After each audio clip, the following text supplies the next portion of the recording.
The next thing I want to show you is wires. So we all have wires, and this TV has wires as well, and how we're going to hide the wires. So this is something that you can buy in Amazon, and what it does is it opens. This is something that you can buy on Amazon. It opens and it has glue at the back, right? It is like a double-sided tape, already comes with it. You know, you can open it, right? So what you do is put your wires through, run it all along. So you're probably going to have wires to your nearest power outlet if your power outlet is not on the pillar.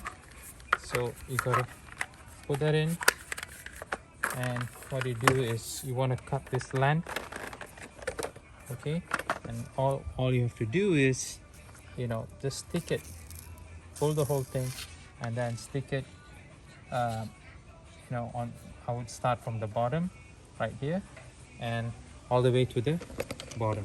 That way your wires all neat and nice. When you look at your TV from the front, you don't see any wires. Okay, no wires, all the wires are hidden. It probably goes to the back and it hides somewhere. Okay, so I hope I covered everything. Thank you.